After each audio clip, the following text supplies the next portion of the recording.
আসসালামু আলাইকুম, কেমন আছেন আপনারা? আজকে আপনাদের সাথে শেয়ার করব পেঁয়াজ সংরক্ষণ পদ্ধতি। ভিডিওটা না টেনে পুরোটা দেখার অনুরোধ রইল। শীতের সিজনে পেঁয়াজের দাম কিন্তু অনেক কম থাকে। বর্তমান বাজার পরিস্থিতিতে কিন্তু পেঁয়াজ অনেক চড়া দামে বিক্রি হয়।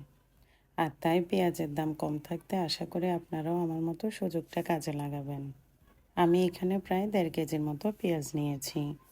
একটা ছুরির সাহায্যে পেঁয়াজটা আমি মাঝখান থেকে কেটে নিয়েছি আর খোসাটা আলাদা করে নিচ্ছি।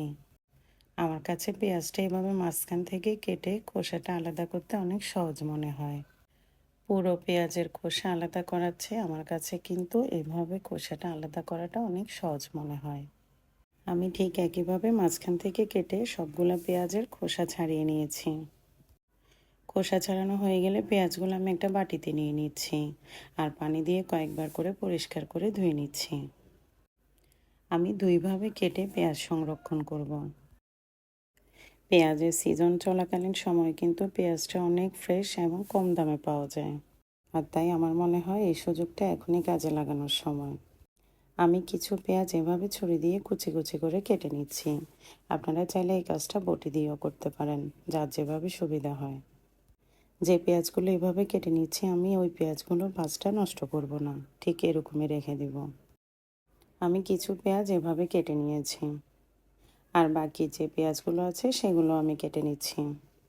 এই পেঁয়াজগুলো আমি কেটে নিচ্ছি ব্লেন্ড করার জন্য। আমি একটু ছোট ছোট করে কেটে নিচ্ছি যাতে তাড়াতাড়ি মিহি হয়। আপনারা আপনাদের সাইজ মতো কেটে নিতে পারেন। সবগুলো পেঁয়াজ আমি এভাবে ছোট ছোট করে কেটে নিয়েছি। এই ছোট কিউব করে কাটা পেঁয়াজগুলো আমি একটা ব্লেন্ডারে চাড়ে নিয়ে নিচ্ছি ব্লেন্ড করার জন্য।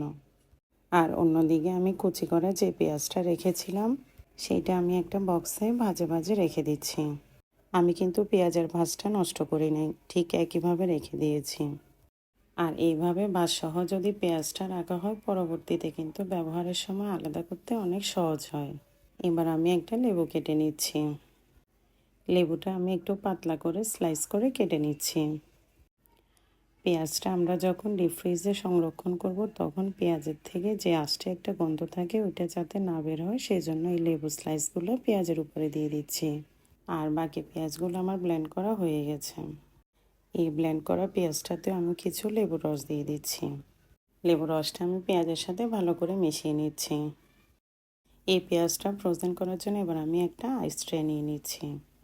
একটা ছোট চামচের সাহায্যে আমি সবগুলো পেঁয়াজ এই ট্রেতে দিয়ে দিচ্ছি। সবগুলো পেঁয়াজ এভাবে নেওয়া হয়ে গেলে এবার আমি বক্সে রাখা পেঁয়াজটা সহ ডিপ ফ্রিজে রেখে দিচ্ছি। এই পেঁয়াজটা শক্ত হয়ে জমতে আমার প্রায় 6 থেকে 7 ঘন্টা সময় লেগেছে। প্রায় 7 ঘন্টা পরে ডিপ ফ্রিজ থেকে পেঁয়াজটা নামিয়ে দেখাচ্ছি। কাটা পেঁয়াজগুলো ঠিক এভাবে জমে গিয়েছে। আর এভাবে ডিপ ফ্রিজে রেখে দিবেন কয়েক মাসের জন্য। আর ব্লেন্ড করা যে পেঁয়াজগুলো ছিল সেগুলো আমার কিউব করা হয়ে গেছে। এই আইস ট্রে থেকে আমি পেঁয়াজগুলো ছাড়িয়ে নিচ্ছি। দেখুন আমার পেঁয়াজগুলো দেখতে ঠিক এরকম হয়েছে। পেঁয়াজের এই কিউবগুলো আমি একটা বক্সে করে এবার ডিপ ফ্রিজে রেখে দিচ্ছি। পরবর্তীতে যে কোনো রান্না ডিপ ফ্রিজ থেকে নামিয়ে সঙ্গে সঙ্গে ব্যবহার করতে পারবেন।